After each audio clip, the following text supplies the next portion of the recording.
Hello, my name is Arif Abdillah from 2021C. I would like to tell my understanding about this tonal video. In this video, I would like directly uh, di- what is it? Um, Telling you my my understanding about this video. So in this video is the lecture, the lecture on present day English suprasegmentals. The focus was on the significance of stress and tonal phenomena. So the tonal phenomena are related to pitch variation in speech. Pitch variation can convey different meanings and intentions in speech. So the first is pitch variation in present day English. Uh, the first point is pitch variation can affect the interpretation of sentences in English. The second point is different tones associated with the nucleus of a word or phrase can convey nuances of meaning such as interest, doubt, or emotional involvement.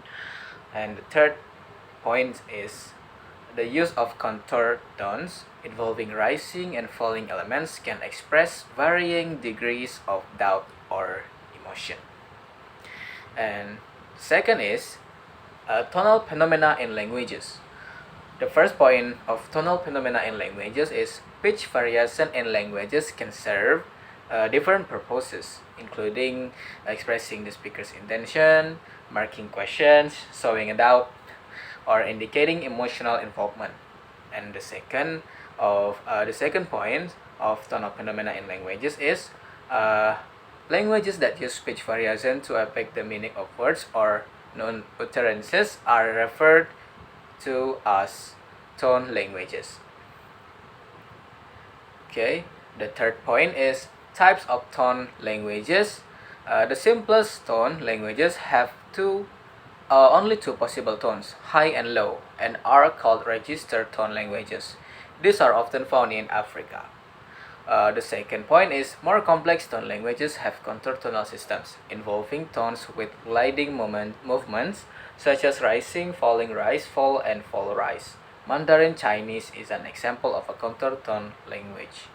The fourth point the fourth point is principles of English intonations, which is there are four points that right there.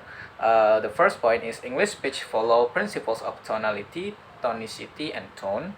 And the second point is Michael Halliday defined these principles which help organize the melody of English speech. The third point is tone units are defined with utterances with boundaries known as intonation boundaries or terminal junctures.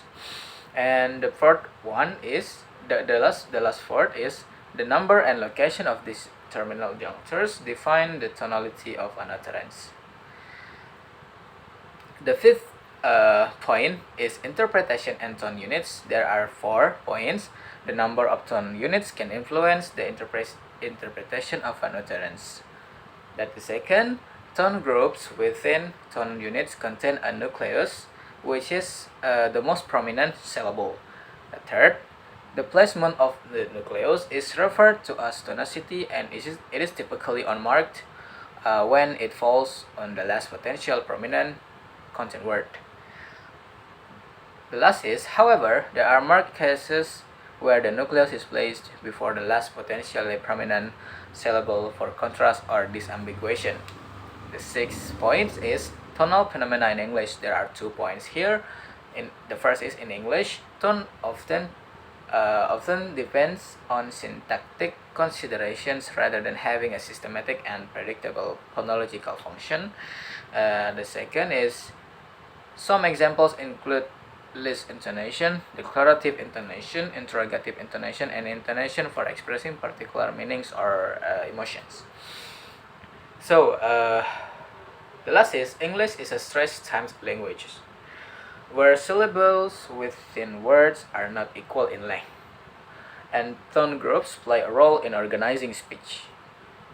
While English is not a tone language like Mandarin, tone variation can convey sentence types and evoke certain emotions or meanings, but doesn't typically define the meaning of individual syllables. So I think that's all for me.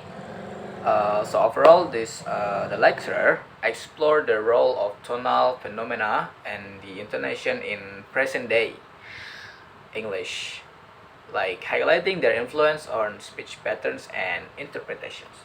I think that's all from me. My name is Arif Abdillah. I'm from 2021 C. See ya.